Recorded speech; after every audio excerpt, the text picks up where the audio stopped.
Okay, Houston, I'm on the porch. Roger, Neil. Neil, this is Houston, loud and clear. Break, break, Buzz, this is Houston. Radio check and verify TV circuit breaker in.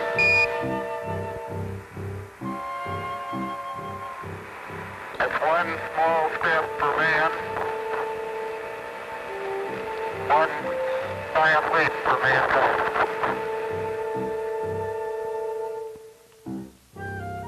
This has been man's greatest adventure. The most difficult, the most hazardous journey ever attempted. Flinging man out across 250,000 miles of space to a harsh, airless world, with life and death hanging on each flaming blastoff, step into vacuum, and rocket burn. And we made it. We won the race. We found a multitude of treasures. It's true. By the time the last Apollo splashed into the ocean, right on time and on target, the suspense had gone out of it.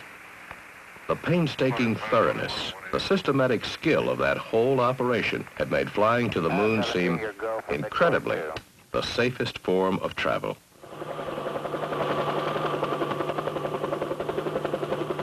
But in that very operation lies one of the treasures. One that may turn out to be more important to us than all the rest. That one is here on Earth.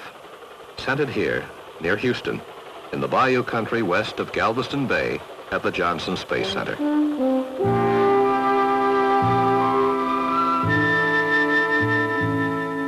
Here, in assembling the skills that guided the moon flights, something quite special, something quite new in the world had been created. What had come about was the development of new systems for enlarging human competence. Ways of meshing together men and machines to accomplish large and difficult tasks. To attack problems at a grand scale, as complex as the problems of our expanding society. Problems of cities, of transportation, of environments, of energy. In short, an arrangement to enhance, intensify, to amplify man's capacity to do what man, at his best, does best, to make decisions, and to communicate with other men. T-minus 17, final guidance release. We'll expect... During the long countdown and the 3-hour hold, Apollo 17 was directed from NASA Launch Control, Cape Kennedy. Ignition sequence started. All engines are started. We have ignition. 2, 1, 0. We have a liftoff. We have a liftoff, and it's lighting up the area. It's just like daylight here at Kennedy Space Center as the Saturn V is moving off the pad. It has now cleared the tower. At the moment the Saturn V booster cleared the tower, control was handed over to Houston.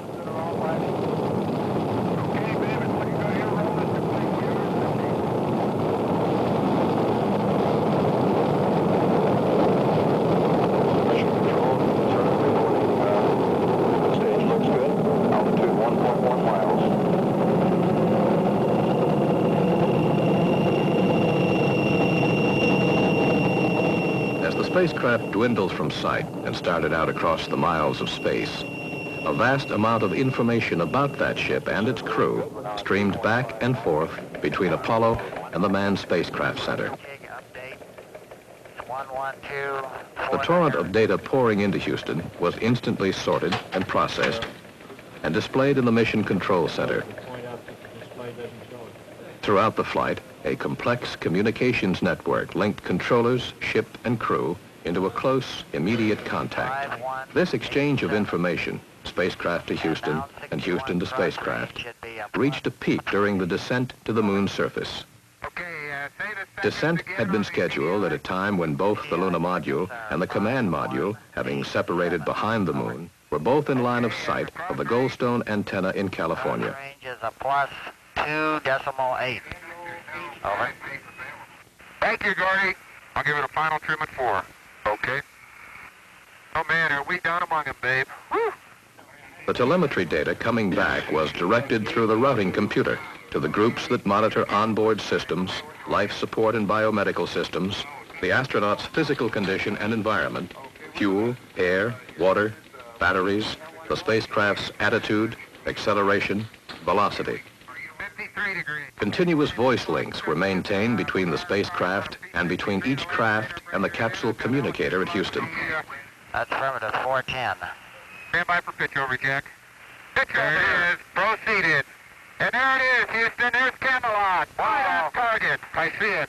We got them all. 42 degrees. The flood of information from both craft continued to flow into the displays at Mission Control, was distributed to computers for real-time calculation and prediction, and to the flight controllers and the flight director for his decision. Okay, Challenger. You are go for landing. Peak altitude degree. You threw 800 feet. Take stock's a little high. Little forward, G. Yeah, I don't need the numbers anymore. Going down at 5. Little forward a little. 90 feet. Little forward velocity. 80 feet. Going down at 3. Going down at 10. Cut the H dot. It feels good. Feels good. 20 feet. Going down at 2. 10 feet. Going down about 2. Very little dust. Very little dust. Contact. Okay, Houston, the Challenger has landed. Roger, Challenger, that's super. But we is here.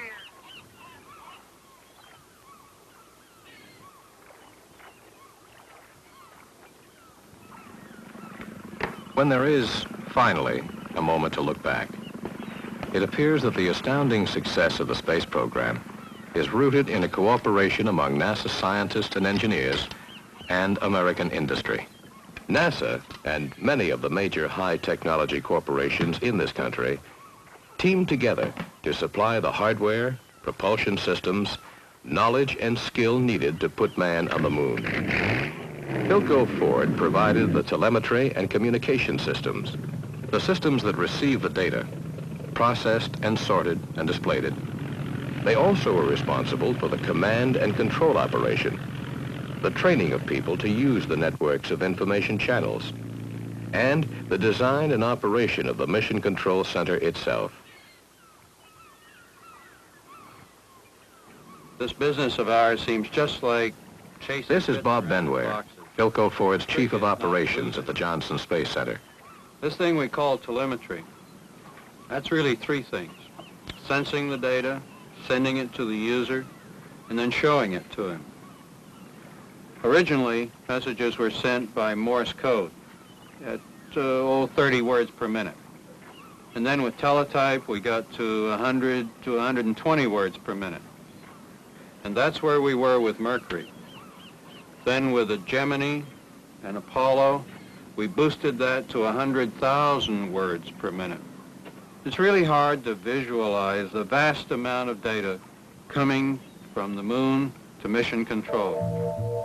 During his Apollo 15 moonwalk, astronaut Dave Scott performed an experiment based on an assumption of Galileo. He dropped a feather and an iron ball side by side to see if, in a vacuum, they would fall at the same rate. While they were falling, Scott's heartbeat, respiration rate, skin temperature, energy consumption, and the power supply feeding the life support systems and oxygen reserves, as well as an equal amount of data from James Irwin, his companion on the moon, were being sent out. At the same moment, the charge in the batteries on the Lunar rover, the condition of both stages of the lunar lander, the multiple outputs of the scientific instruments set up on the moon's surface by these astronauts, as well as those left by all the previous astronauts, join in. And orbiting above, the command service module is adding its own package of information about astronaut L. Worden's person, environment, and the onboard systems, all of which is sensed, converted, and transmitted through space to be caught in the Goldstone antenna 250,000 miles away before the feather and ball fall together to the ground. And now for SKYLAB, we're processing 5 times as much data. Believe it or not, Gordy, I'm ready for your pad. Okay, Jack, it's a mid-course 2, SPS/GNN. Sexton star is 25. Okay, with trimmer altitude plus 310. Ignition time is 035. Control Power's on. Finger on the W thrust A switch. Okay. Woo! Man, bounces it around. It's too late. Let's break for lunch.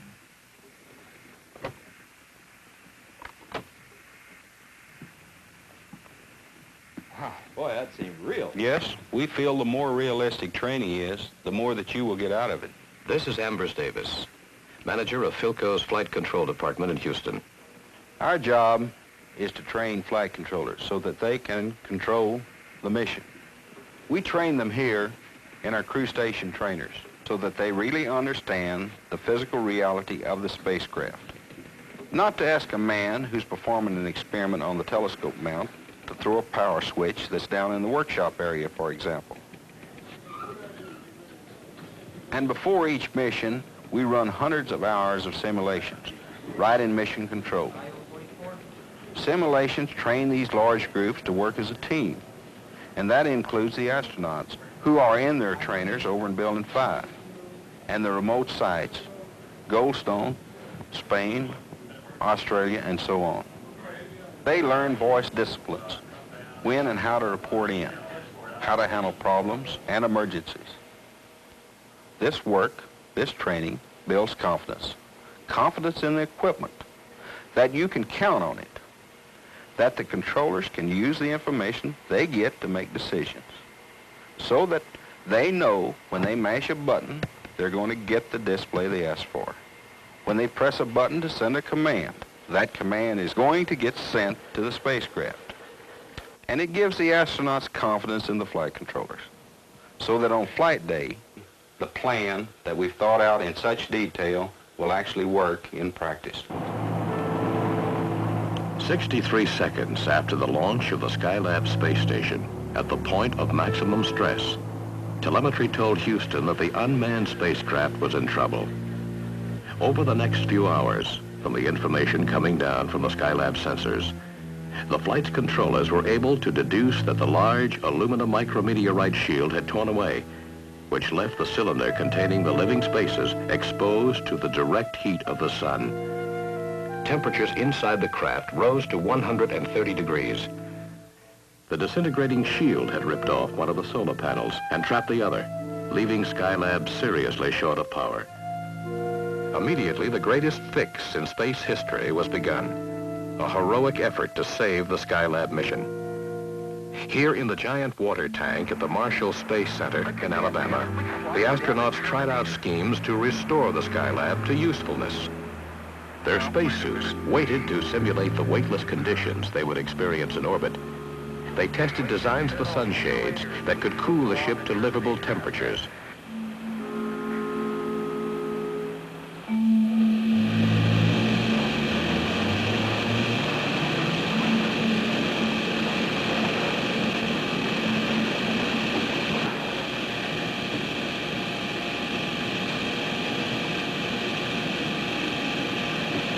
This is astronaut, physicist, and former Philco scientist Ed Gibson, a member of the third SKYLAB crew, who talks about the events that followed. When the trouble started, our telemetry told us in detail what Pete and his crew would face. This allowed us to come up with some good solutions before they went into orbit. The deployment of a parasol, or sunshade, out of an airlock reduced the temperatures inside to a workable level. But erecting that one remaining solar array to gain more power was a bit difficult and required a spacewalk. Pete Conrad and Joe Kerwin pulled the EVA off beautifully, and the SKYLAB program was back in business. It was a team effort in a very large sense. Our telemetry and the TV from our first look at the vehicle let us look over the shoulders of the guys up there. And the NASA team, with ingenuity and a lot of hard work, came up with the solutions. Some of the really interesting questions that we hope to answer on SKYLAB have to do with how well men can live and work in space. To help with this, there are a number of instruments that measure our physical condition, located down in the crew quarters area. As we exercise on this bicycle, measurements are made of our heart rates, of the electrical activity of our hearts in 3 dimensions, and even of the amounts of oxygen consumed and of carbon dioxide produced. Another instrument measures the quality of our sleep.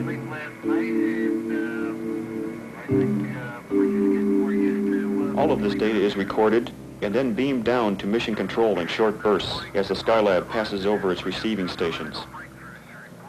For much of this work, even though it occasionally looks like play, we will learn more about man himself.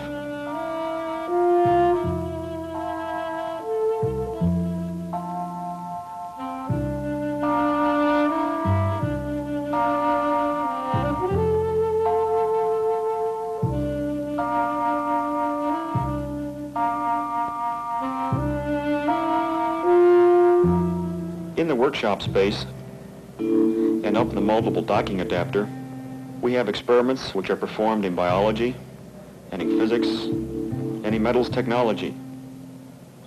And also from here, we control the sophisticated Apollo telescope mount, which is designed to learn more about our primary energy source, the sun.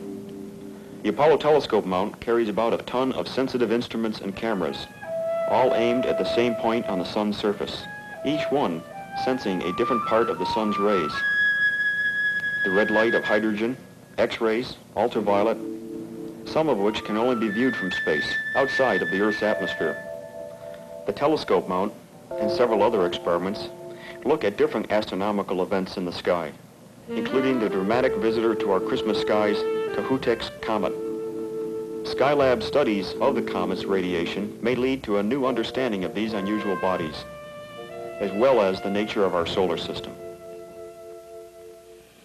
Also there, in the multiple docking adapter, we have a battery of cameras and instruments, which we use to observe the Earth below. And with these instruments, we hope to learn how to accurately survey our Earth resources from orbit, and in time, to manage, preserve, and even to a degree, replenish them for man's benefit.